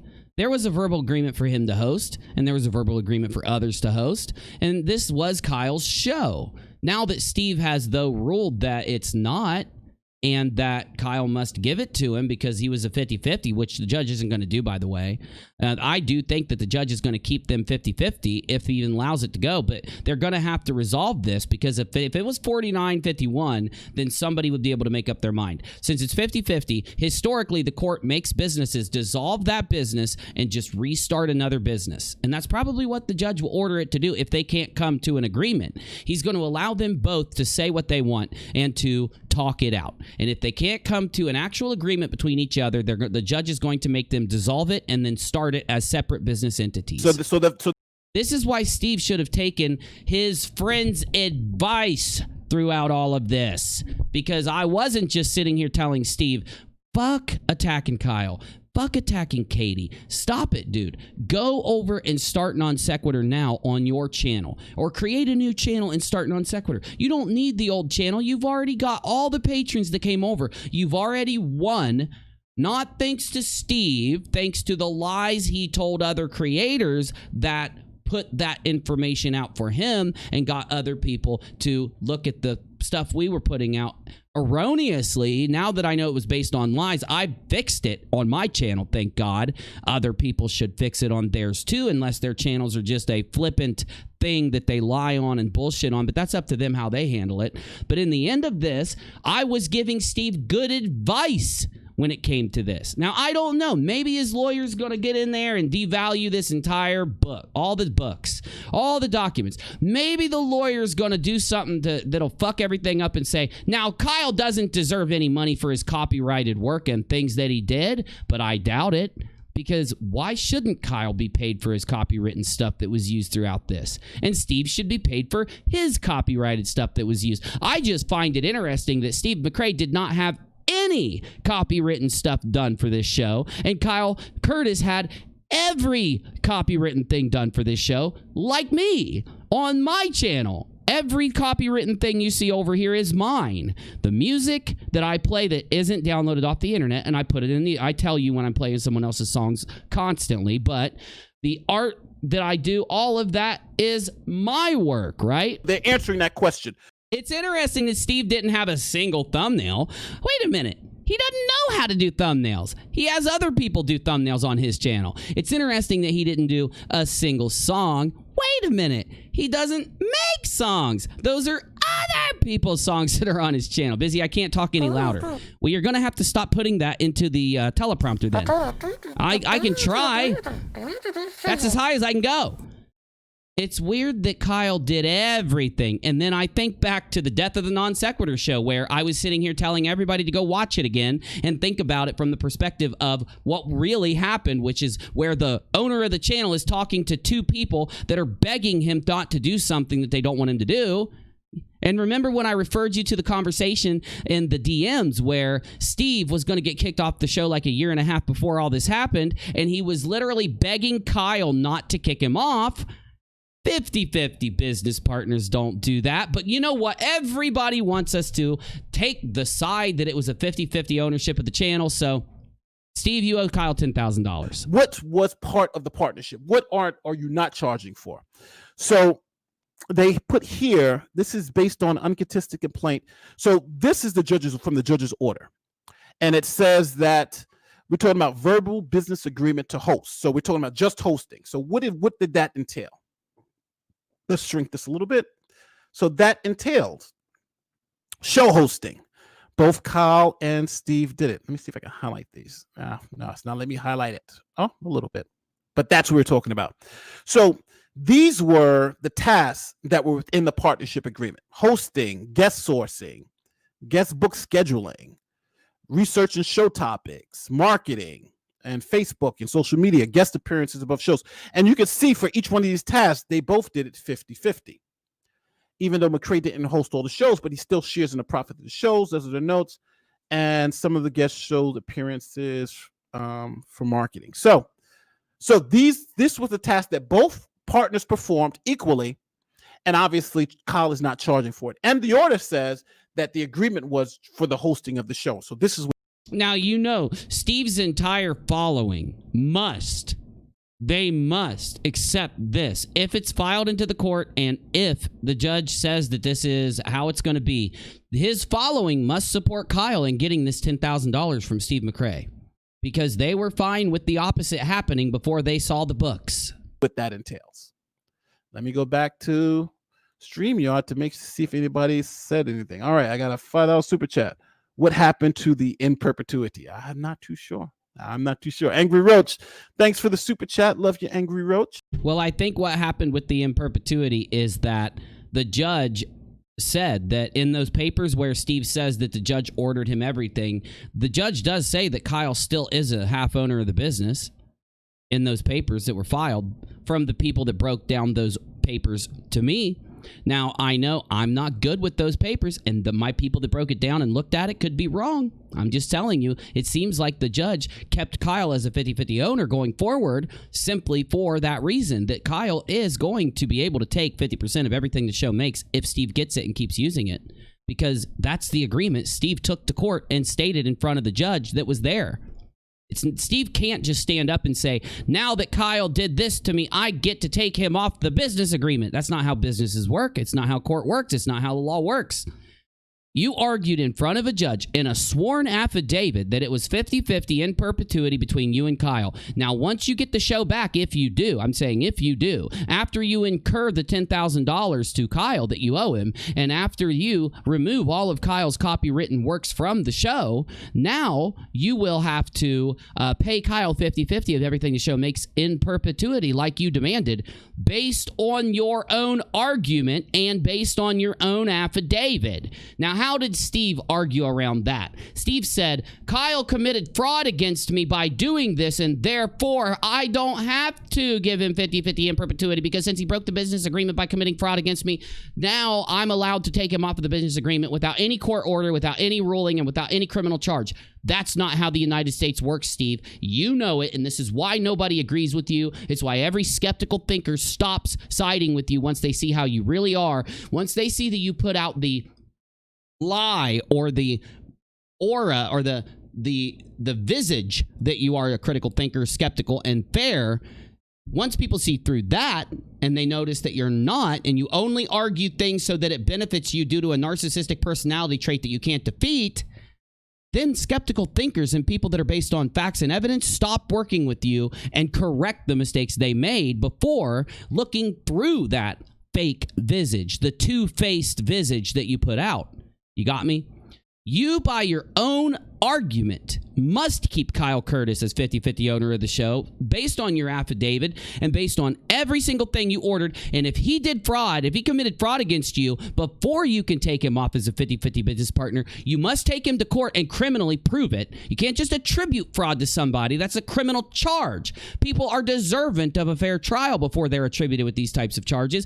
But Steve has this habit of anytime he wants to use court in his favor, he uses it, like in this situation. But when he doesn't want to use court in his favor, when it comes to the David Warden situation, where all these women accused Warden of these crimes, there was massive evidence and Warden was charged by the court, Steve can stand up on his channel and say he's innocent and say that Warden didn't do it. Do you see the weird thing going on? Every decision that McRae makes is in his favor. If he believes the court, when it goes to non sequitur, I bet he'll just stop believing the court now. He's going to say, this court's wrong. This court did me wrong. This court didn't get it right. I don't owe Kyle. I'm not paying Kyle. This court's wrong. I'm going to just argue things constantly on social media for the rest of my life and boomy rant constantly.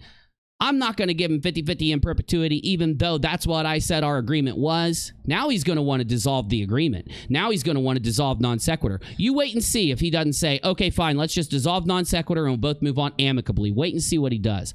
Wait and see. If the judge enters this in and takes it as it is. We still have to wait to see if that happens. It's exciting. We've got a lot of stuff to look forward to in the next few days. All right. So I know we got a lot going on in the chat. I might have to put it on slow mode if it gets kind of crazy. But so this is what the partnership did together. So just so we're clear, the court order said they're 50-50 partners, and what they were doing was hosting the show. KYLES said, yes, hosting, but there were some other tasks that we all did together, and those tasks together are what was involved in the partnership agreement. So now let's move on with the document.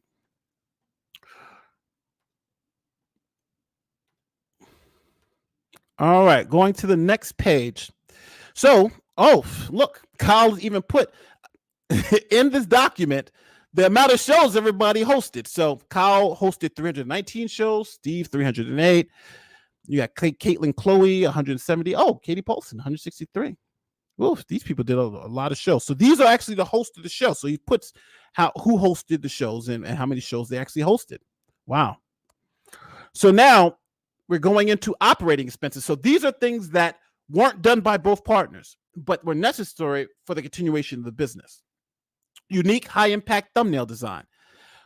No, it's Kyle Curtis did it. Steve didn't do any of it. Music, Steve didn't do any of it. All Kyle. Creative templates, all Kyle. Show production, Kyle. Patreon ticker update, all Kyle. Ad window animation, Kyle. Now streaming video, Kyle. Intro video loaded, Kyle. End screen graphics, Kyle. Update show graphics, Kyle. Videos, SEO, and metadata, Kyle. Podcast cover art, Kyle. Stream graphics per topic, Kyle. Guest presentation formatting, Kyle only. YouTube podcast, Kyle. And guest biographics, all Kyle. Everybody in the chat gets 10,000 stream points for being here because I love you. Thanks for being here. And that was page 1. Graphics, merchandise graphics, Kyle. Logo design, Kyle. Channel banner design, Kyle. Social media avatars, Kyle. And these are all Kyle alone. Social media banners, Kyle alone. Website graphics, Kyle. Video production, intro video, Kyle did it. End video, Kyle did it. Exclusive track production for the music, Kyle. Podcast bumper music, all Kyle. So Kyle did all of these tasks outside of the original partnership agreement. So they hosted together, but then Kyle had all of these things from the look, the feel, the thumbnails. You know, we got about 30 or 40 different things that Kyle did alone for the show. Essentially, Steve showed up, sat down in the chair, and Kyle ran everything in the background. And he's listed all the tasks that he did. So now, does anybody have any questions? All right. No, it is insane. It is. Yeah, we got a lot going on here. There is a lot going on. It is It is insane. It's insane because, when Kyle says he was doing 95% of the work, you just didn't see it. But now you can see, like, this was 95% of the work. He wasn't joking. You know what I mean? He was really, really, really putting it in. And as you can just see from the document, I'm going to release this document too, so you guys will have it. But it is crazy. Senator Porpoise. I love Senator. I love you, Sinister. So let's see. Can we have you send some post Martin? It just moved on me. Sorry, Senator Porpoise. I can't find you again now. It's moving too fast. How fucked is Steve? Agonis, Athena, goddess of wisdom and warfare. Oh, he's not. Steve isn't screwed at all. Nah, he's not. He's getting his 50-50 now. And then after he pays Kyle the $10,000, Kyle probably will let him have the channel. He can take down every video that contains any of Kyle's copyrighted work that's legally copyrighted. Then, when he starts to do new shows, he argued 50-50 in perpetuity for him and Kyle as the agreement that everyone accepts, from Team to Reds to Chesh to everybody out there. So all of them will be putting pressure on Steve to pay Kyle to make sure that Kyle gets the books every month whenever he demands them, and that he gets his 50-50 of all revenue that's done towards the show, Super Chat, PayPal, Streamlabs, Teespring, everything. Everything. That doesn't sound screwed to me, because that's the agreement Steve's been arguing for a year. We're going to go ahead and give it to him. You got it. You got it, dude. Now, in perpetuity. Yes, Busy, in perpetuity. In perpetuity. Thank you for the super chat. Shouldn't have read that, though. I got a $5 from Angry Roach. Can Kyle charge Steve for his haircuts and hair gel? Thanks for the super chat. Maybe so. Who knows? All right. So let's go. Yeah. It's Laura's put the number in there. It's high. All right. So let's go back to the document. It seems like you guys are all good with questions, but so Kyle is owed about $9,000. All right. So this is the part. Busy's over there going, will you stop doing that? Hold on 1 second. Let me make sure we're good with this. All right. So yeah, I got to make sure. I don't want to dox their accounts.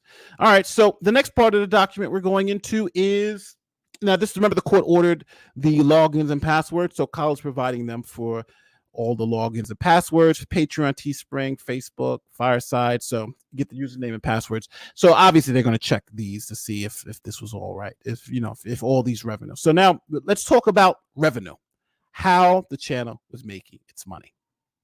This is the part that everybody wants to see. Rez, hot fire. Thank you, Ray Rez. Thanks for your super chat. Appreciate it, bro. All right. Fire. So this is where I got to switch us to graphs, because we're all good. Okay.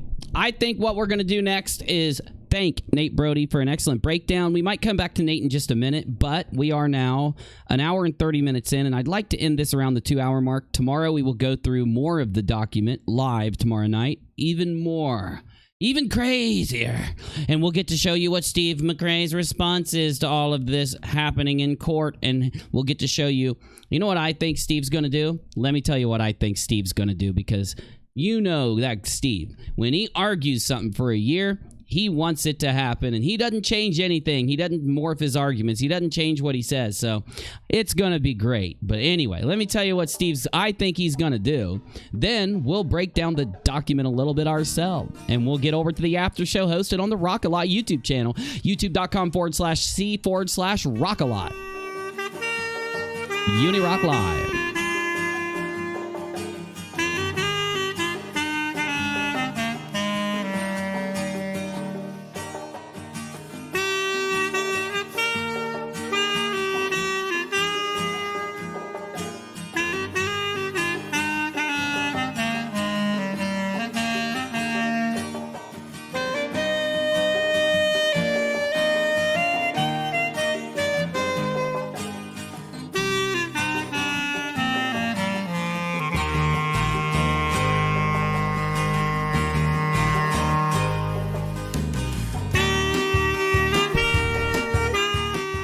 administration logins and passwords. It is therefore adjudged, ordered, and decreed that the defendant shall return administrative control and primary ownership rights of the Non Sequitur podcast YouTube channel and other accounts associated with the party's business endeavor to the plaintiff. The plaintiff has released the videos of private messages of the defendant in the past. Due to the personal messages within the following accounts, the defendant will be deleting the Non Sequitur Twitter account as of the date of this letter, as the Twitter account also contains private messages. This is a simple account to reestablish and does not affect the operations of any of the channel's functions. Non Sequitur Discord server.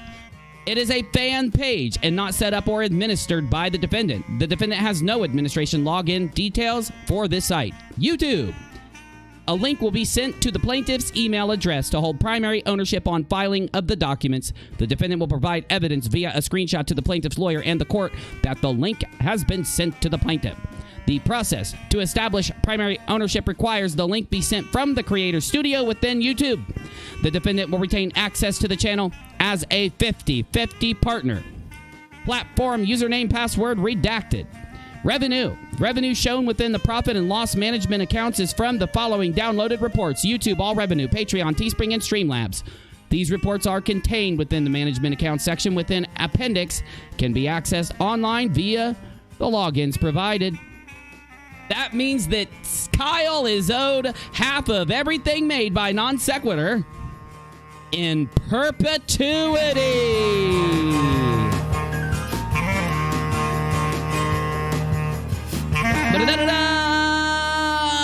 Yeah. But what else does this document say? Let's go through it quickly now, and we'll dive in deeper tomorrow night for a full breakdown.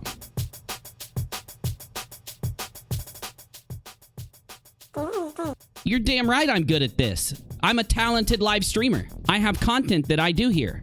Shut up, ding dong. Shut up, ding dong. Operating expenses and assets. Operating expenses within the profit and loss management accounts are supported by invoices or receipts where possible. Assets and liabilities are shown in a simple table. No depreciation of assets have been undertaken. Kyle Curtis Design Invoices. The defendant provided hosting services free of charge as per a verbal agreement, orders, and shown in task schedule. The list of tasks required to launch a channel, brand a channel, and produce artwork and music for each show were performed by the defendant or where indicated outsourced. Task Schedule 1.3b. Without those tasks being performed, there would have been no shows produced, and the quality of the necessary branding would have been subpar against normal YouTube creator recommendations. Acting in good faith as a contractor and partner in, the defendant undertook the many necessary functions as documented in. Defendant told plaintiff in order to increase traffic on the channel, plaintiff would need to give the administrative access rights to the channel defendant. The evidence is clear that the defendant delivered the mandatory design, music, and video production and branding work as shown to increase traffic to the channel. Administrative access was required to undertake those tasks as listed to ensure success of the channel and increase views per show. At no time did the plaintiff object to these tasks being undertaken or the quality of the delivered result. The defendant invested significant time and his commercial design skills and experience into the channel and all shows by creating all images and music for the channel. For each show, an associated site like webpage, social media, and merchandising, including those services listed. The defendant accrued the cost of performing this service as a shareholder loan to the show and is a creditor of the channel partnership and granted a license of use to the partnership. The pricing for these services has been based on a significant discount on average market rate from external contractors. I read that wrong. Hold up.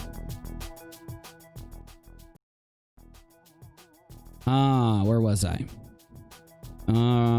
Free of charge by the defendant in order fail to fall outside of the partnership. They are commercial invoices for service rendered and are now due for payment. Common business practice. In most startup business ventures, the services that are provided are either paid for on presentation of invoice by an external contractor or treated as an accrued liability to be paid when profits allow or addressed by an issue increase of equity if provided by a shareholder or partner. Sweet equity.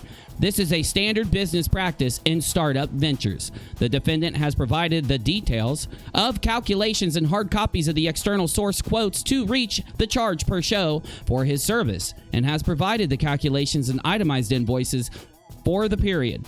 These services did not fall within the terms of the partnership as ordered to host.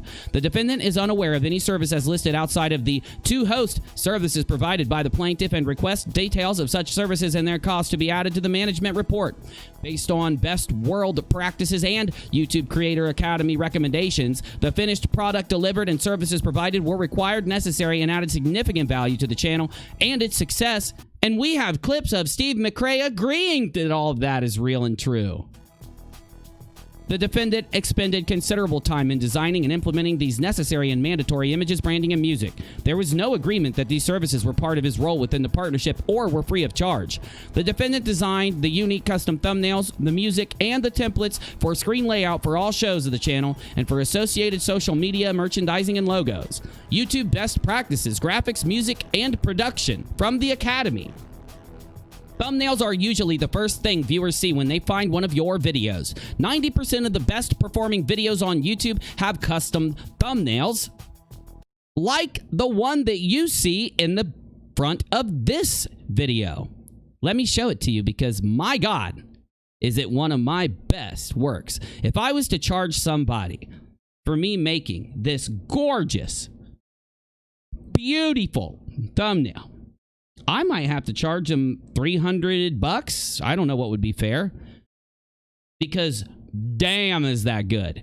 Not only did I use advanced photoshopping techniques to change Steve McRae's weird, creepy smile into a fitting, inappropriate frown, I added boom, boom, pow in front of him and put his little chickens that keep trying to copy me and what I do, jacking my style, if you will, in the background with little bandanas on their heads, just like me. Because they boom, boom, pow, be jacking my style. Kyle, with this document, is playing the Uno reverse card that I've been warning the internet he had up his sleeve since I did the interview with him, thus demonstrated here with an arrow and an Uno reverse card up his sleeve. And the information of what you're going to find in this video is at the top in words. Steve McRae owes Kyle $10,000. Court docs before Steve even gets them. This is very much not something that anyone can just slap together in a few minutes. It takes a lot of talent, takes a lot of skill. And in my case, my brand of comedy must perfectly be represented to gain as many views as possible off of you witnessing the thumbnail to decide whether you click or not. You see how important thumbnails are now? I think you do. All non-sequitur shows have been custom unique thumbnails, associated with artwork, logos designed and owned by the defendant. All shows have music created and owned by the defendant. YouTube marketing, link there, and how to promote your YouTube channel to maximize views here, just so the judge has extra reading material to know that what he's saying is true. Why choosing the right thumbnail on YouTube is so important. YouTube strategy series, the importance of custom thumbnails, and video marketing thumbnails, the importance of little things. These are things that Kyle Curtis must have spent, like I have, years. I've spent years on YouTube learning how to do these things. It takes a massive amount of your time and effort and energy every day, not only to teach yourself what you need to know to succeed on the platform, but to also implement it in a way. It's not easy to run these programs. Photoshop costs $60 a month to use.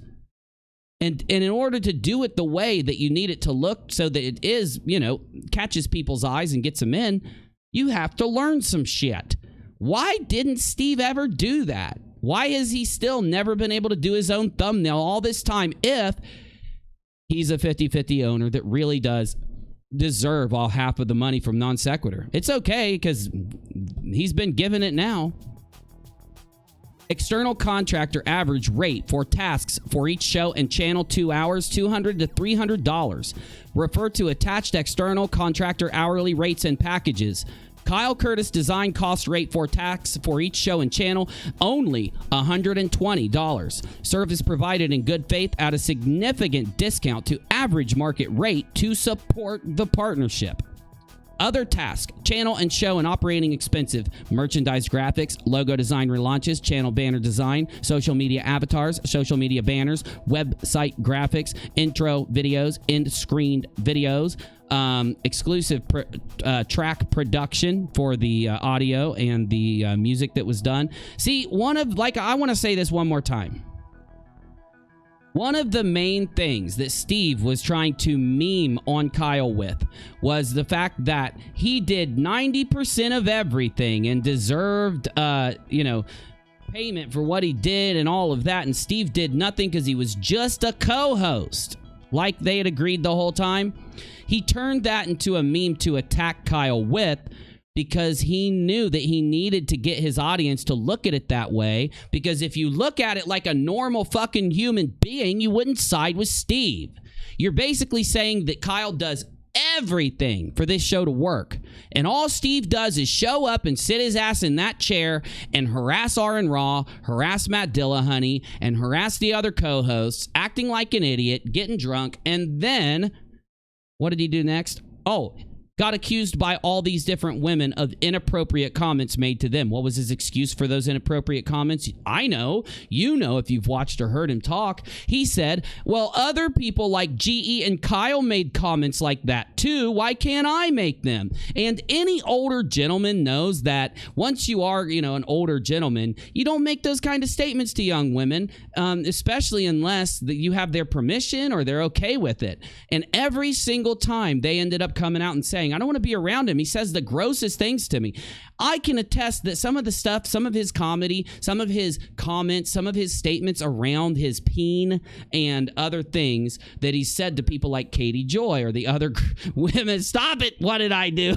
Or some of the other women out there that have accused him of these things, whether he thinks it is by definition harassment or not, he definitely said things that weren't funny, that were gross, that were disgusting, and that basically made him seem like a 20-year-old Chad interacting with a 20-year-old girl next to him, when in all reality, the females that were around him were much younger than him, and he was much older. And for him to use that kind of comedy, I do think if you could just watch his interaction with Cheshire to see what those statements are, and it's creepy as hell, because you could see him then say, he goes into, well, do I have your permission to talk to you this way, Cheshire? Look at the women's faces when he says that to Golden Unicorn or Cheshire. The clips are out there on Twitter if you want to search for them. They always look really uncomfortable, and they're like, yeah, I give you permission to say these things to me. You get me? It's just really nasty. Okay, let's skip ahead here. I just wanted to cut off the bottom part of this to make sure that I can see what's coming up, just to make sure that there's nothing private or whatever. All right. External design services contractor quotes. Average hourly rate for design services, graphics, and music, $100 to $150 per hour.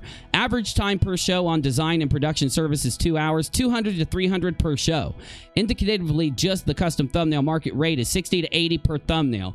My God, I need to start getting some channels to let me make their thumbnails. Defendant invoiced the partnership for all services at $120 per show. Includes all custom thumbnail template, show art, external media, merchandising, and web artwork, and music and video clip production. He links to evidence that this is the market rate. A lot of evidence. A lot of evidence. Now, this is where it gets awesome. Plaintiff's approval of production task and payment of invoice. Kyle Curtis designs access to the original emails and metadata available upon request. Basically, Kyle's going to show you some of Steve's statements. I wonder if things Steve's has told you equates to what you're about to hear here. Let's see.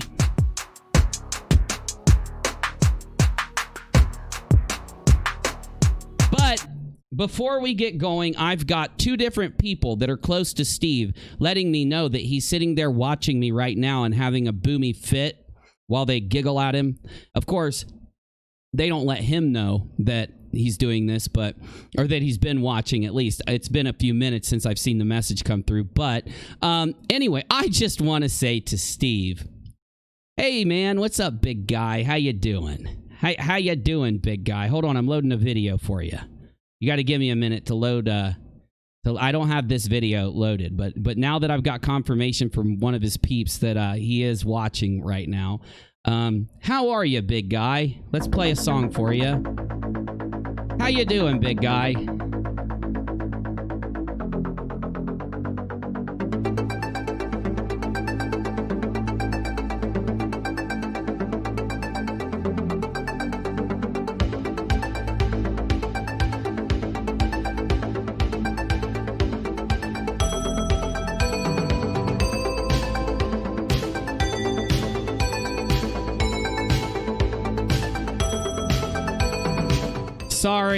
Sorry. I had to I had to do that if I got confirmation that he's been watching. So let's keep going.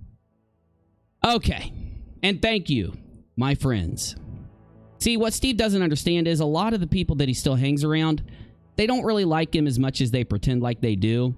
And they do report to me often. A couple of them. I don't want him to think it's all of them, of course. Just a couple. All right. So, plaintiff's approval of productions, task, and payment of invoices. Kyle Curtis designs, access to the original emails and metadata available on request. Steve says, I told you I can't make over a certain amount or I lose medical, which is why I wanted to look it over. Boo-doo-doo-doo-doo. Boom, boom, pow. Steve McRae says, in June, take a draw if you need funds. We have Streamlabs, PayPal, shirts, Patreon. You have the numbers, so you know what we pulled so far. I'm getting with David tomorrow, and we're setting up a merch store front. Take a draw if you need funds. Actually, first month or so, you should some of your invested cost. I am totally okay with that. If we start getting more Patreon and Super Chat, your invested cost. This is an important DM from Mr. McBoomzoom. It shows that the cost of him doing the graphics, music, thumbnails, SEO that Kyle just broke down is referenced with Steve McRae's own words during Non Sequitur. Not after, when it would behoove him to say certain things, but during Non Sequitur. While it's going on, he references Kyle's costs for the things that are in this document, just so the judge has that. Actually, first month or so, you should I read that. Take out like 100 and 200 to reimburse you. Reimburse for the costs that are referenced above.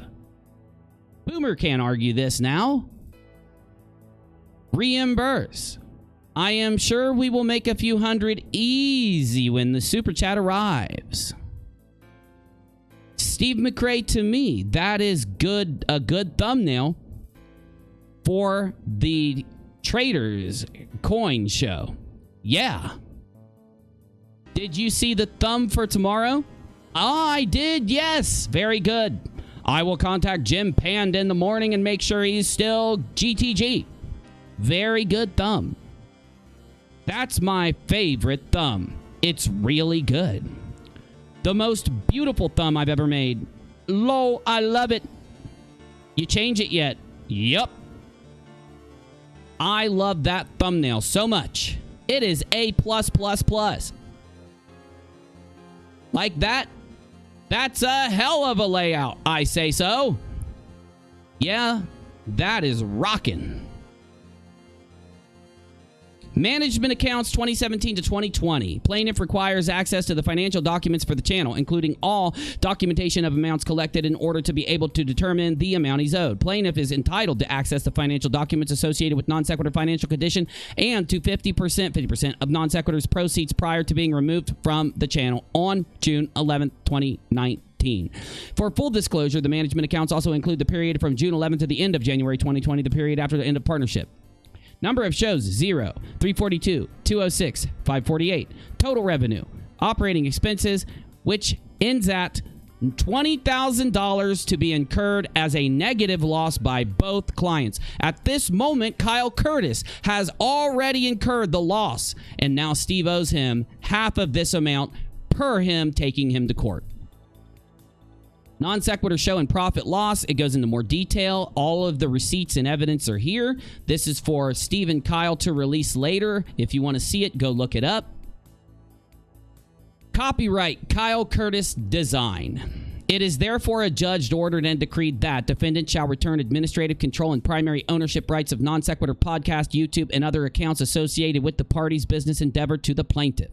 The defendant has fully complied with this order. All thumbnails, logos, images, website images, music, and templates are 2017, 2018, and 2019 copyright Kyle Curtis Design. The defendant is prepared to negotiate a fee for the use of his copyright material. Alternatively, if the plaintiff, on receipt of the channel and associated platform administration access logins, this document is to immediately remove all of defendant's copyright material from the channel's website and merchandise. Please refer to 8. Appendix 2. Kyle Curtis Design for hard copies of all copyright material and links to music and video files. Please refer to 8. Appendix 2 for hard copies of all copyright material and music files. Appendix 8, management accounts, hard copy reference sources, Kyle Curtis Design copyright material, management account, hard copy, and reference sources. I will skip the actual numbers. We'll break them down tomorrow if we need to. A lot of just data, a lot of proven data here. A lot. Now, the following material is all copyrighted Kyle Curtis Design 2017-2019 video file. Link to file can be provided, showing that yes, it is his and owned by Kyle. Music files. And then the longest part is all of the work that Kyle did that he will be in perpetuity 50-50'd for when Steve pays him his $10,000 and removes all of this from the Non Sequitur channel. Let me just zoom and do a slow play with some music that appropriately fits it.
Expose me, boomer. Expose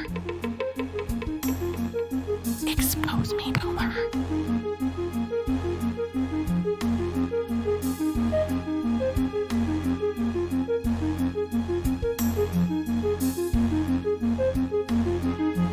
Expose me, boomer. Expose me, boomer.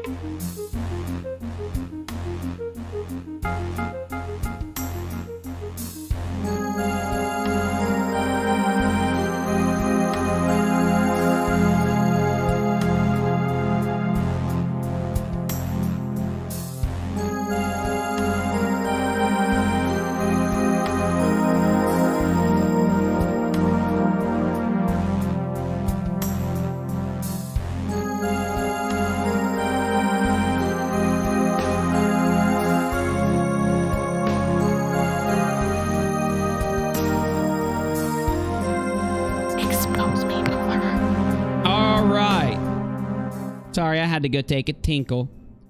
Expose me, Boomer. The power of everything I'm showing you right now caused me to have to take a tinkle. So, I know it's late at night, and I apologize. Tomorrow we'll get started a lot earlier. But what I want to say to sum all of this up is that before you start lying and trying to be vindictive and basically living your entire life around very negative, nasty things, lies, money, power, influence, propaganda, trying to change how someone thinks about something using these types of really negative, nasty things, you are basically guaranteeing yourself that you're going to come across a backfire. Now, I don't know what's going to happen in court. I never know. I'm not good with that kind of shit, y'all. You know this about me. I don't try to tell you that I'm good with court stuff. I don't try to break down court stuff for you. That's what Nate Broady's here for. I'm going to watch Nate Broady's entire stream right now on the Rock-A-Lot channel. I'm going to hear every detail of everything that he has to say about it over there on the after show.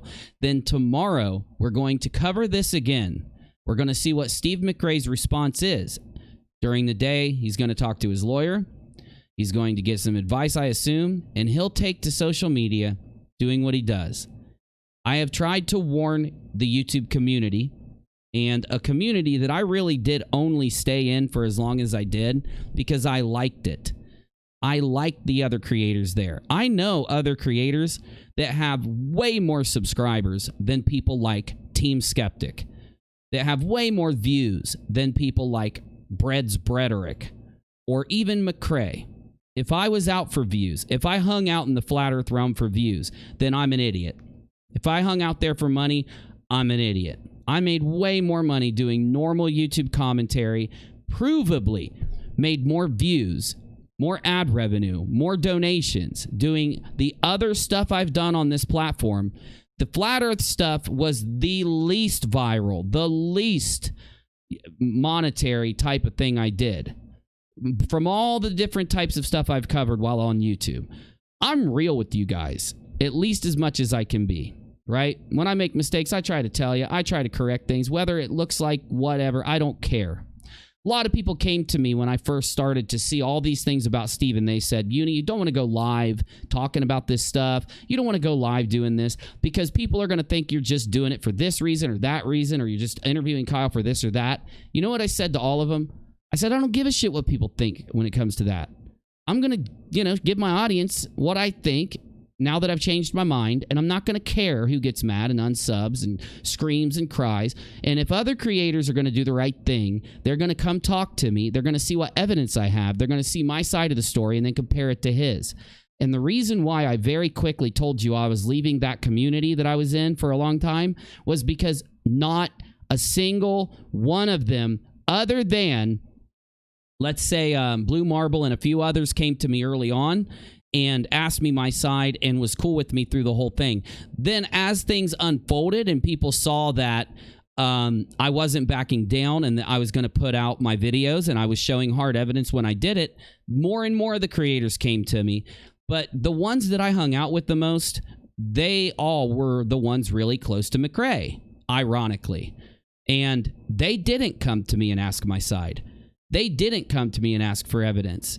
And then I found out why. I found out why in my Discord server from Nick. And I was told this by Dave and Nick and others that are very close to Steve. One, they don't go public and say the things they have to say about Steve. They say it to him behind his back, because if they did, he would flip out and throw a fit and it would look really bad for everybody.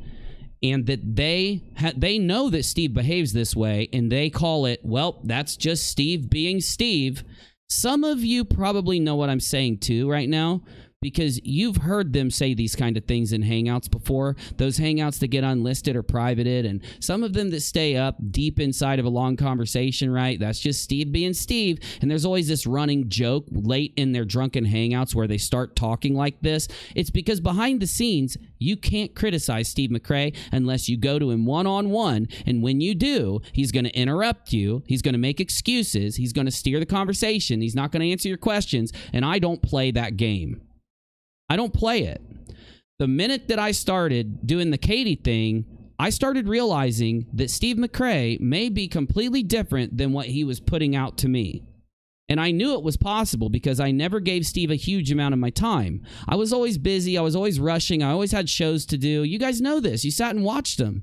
We would go live for hours and look at all the new stuff that was going on, not just in the flat earth debunking realm where Oakley and all them and all these things happening, but also when it came to other YouTube commentary, other stories, video games. We talked about all this on my live show. And we would do a live show every night. I'd still be uploading videos and clipping it and didn't have a lot of time to really get deep into these subjects. When I stopped uploading over a month ago, it was because, as you know, because I told you, I was getting deep into this story. When I saw him attacking Katie, I realized it was 50-50 that he either is attacking her because he's got a vendetta and he's angry and he's doing like some cyber stalking harassment shit, or he has a good point and he's just gone overboard with repeating that content over and over. And I had this stupid thought process that I could get through to him, that I could be like, yo, man, you've already said these things about Katie. You don't have to repeat them. You put them out in a video and then you move on. If you've got to reference it again because it's relevant to a certain topic, do that. If it needs to come up in a future video because it's relevant to something else that's happening, fine. But you can't go live over and over and over every day, every few days, and rail out on social media constantly against Katie Joy using the same tired criticisms. And he flipped on me. He flipped on me about verifying his criticisms. Once he asked me to do a video, he flipped on me, wanted to stop giving me and just disconnect me from it and have me stop making my video. And when I told him I won't, no, I promised my audience I'm doing it and I'm doing it to my standard, and I don't need you to be able to do the videos. I can get to all the data myself. I can get to the truth on everything myself. You want to give me stuff and help me not have to go search out and find it, fine, but I have no qualms in going out and finding it myself and doing my own videos. And when he fucking told me that he was going to take me off of it and I should stop doing my videos, I knew that it was a high probability that the stuff he was using to attack Katie Joy was out of that, you know, vindictive or vendetta or really fucked up manner of thinking. And then I realized what DFOTY really was this year. I don't know about the other years.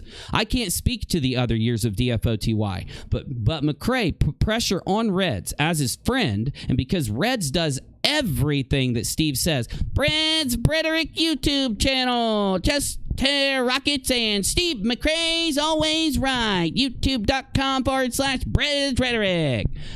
He put pressure on Reds to allow Katie Joy and Kyle into, well, first he did Kyle, and whether he manipulated Reds or not, I don't believe he did, because if he did manipulate Reds would have eventually stood up and did what I did and called his boomer ass out. I don't think he manipulated Reds. I think Reds helped Steve manipulate YouTube and other creators. And yes, that's why I don't just completely take a dump on Team Skeptic, because I do know that they have selectively showed him stuff and then lied about what they've selectively showed him because they knew what would affect Team and what wouldn't. And I have this sick hope in the back of my head that he's eventually going to come here and say, bro, look, let's see your side. Let's see your evidence. And then I'm dipping out. Because if Team is skeptical and he saw what we have over here, he would do exactly what all of these thousands of people have done since realizing what Steve's doing, and that is criticize him, not work with him, not watch him, and know what he really is. He is a guy who gets all of his validation on the internet, and because of the fact that he has no real life thing, he fights on the internet like he does in real life. And unfortunately, in real life and on the net, he is narcissistic, a liar, and someone that puts on an act or puts on a face or puts on a two-faced kind of thing to mask what his real self is and how his real self handles things non-skeptically, not evidence-based, lies. You know what it's called, where you misdirect people. He doesn't want you to know that, so there's a mask that he wears in the public and in the public space, and due to his obsession, due to something deep inside him that allows him to forgive ARPists and forgive sexual harassers and to default to not believe victims and to just believe one side, right? Instead of believing both sides and looking at the evidence and making up your mind after. I do completely believe that the other creators involved that are skeptical, that aren't looking at this and saying, ooh, we're going to gain something. We're going to gain subs like we used to when we get back to non-sec. Ooh, there's a big audience waiting on us over at non-sec. There's not a big audience waiting at non-sec. Do you know who's waiting for non-sec to pop back up? An audience full of people that are going to laugh at Steve McRae. He's a lolcow. He has purposely made himself into a lolcow without even realizing it. When you start lying and manipulating, and when you're pushing fake evidence on people, do you think they're not going to respond the same way they responded to Kyle when he was lying and manipulating? You know, that's the thing. Steve's not going to have any better luck restarting non-sec than Kyle would. And the evidence is in front of you. It's there. His own actions, criticizing people for turning on member mode, criticizing people for unlisting one video, but allowing Red's Rhetoric to unlist all of their streams so that people can't go through and really see what's up. And then himself just completely privating social media accounts for no good reason whatsoever, while still making those dumb criticisms. Him taking Patreon, taking super chats, taking donations the way he does, literally lying and pushing false things to gain those things, criticizing people like me who take donations off of the content that I do if you want. I don't try to pressure you with lies and bullshit like he does. There's always a guilt trip. There's always something there with him. Kyle ripped me off. Now you got to feel bad. I'm a victim. Now take your patron from there and bring it over here, right? And then he's got the nerve to criticize me for taking donations by saying, if you like my show, hit that link, right? These are the things. He's not a critical thinker. He's not skeptical.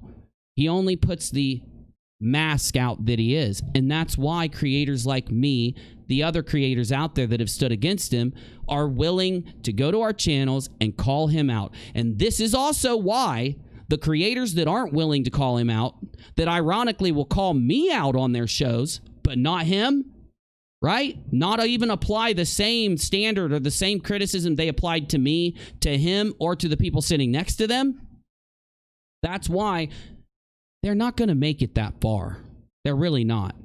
You guys did all of this to try to maintain some viewership on YouTube. I know that's why you did it. I know. I'm not dumb. I saw all the signs leading up to it.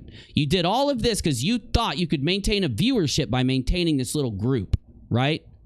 But the problem is you let a narcissistic emperor in charge of it. And what happens to every single narcissistic emperor? What happens to every single one when they get going with their lies, their bullshit, their damage control, their illogical criticisms aimed one way but not aimed at themselves? What happens to all of them? A revolt starts. People start realizing the truth. The people that are willing to stand up and speak it will. And the empire will crumble. I'm UNIRock. I'm heading to the Rock A Lot channel on YouTube for the after show. YouTube.com/C/Rock A Lot. You can also watch us on all of our off networks. There's a link right there. If you like what we do, you can tip us, or you can join the channel. But just being subscribed and watching the videos does more than enough for us. Thank you to all of our supporters, our members, our patrons, and everybody else. I love you. I love you. I'm back to uploading again. Give me a couple weeks to get my uploads to start getting in, and then it'll all of the all of my editing skills, all of my ability to put together a video, all of that will come back as these uploads go. I just gotta wipe the rust off, get the dust off of me, and my editing skills will be back going. That last video I uploaded is a banger. The edit on it is perfect. The flow of the video is perfect. So I think I'm getting it back. See you on the Rock A Lot, where we're gonna actually watch all of Nate Broady's criticism. I love you. Thank you. I'll see you tomorrow. Tomorrow night, we will be breaking down the rest of the document, looking at the reactions from YouTube and discussing this further, because in my opinion, we are going to see McRae accept the document and pay up.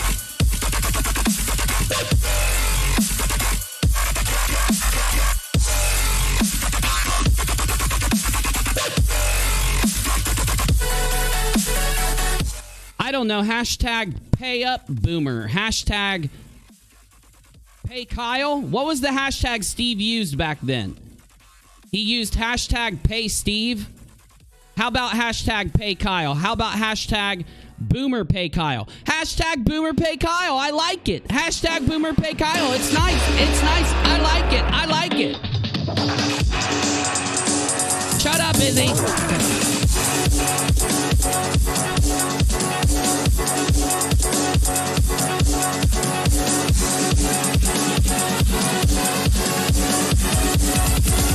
Everybody.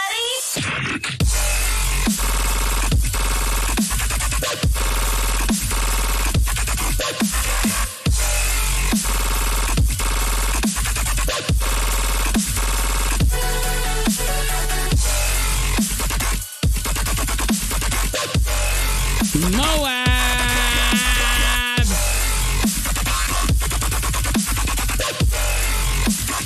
Moab.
Yo.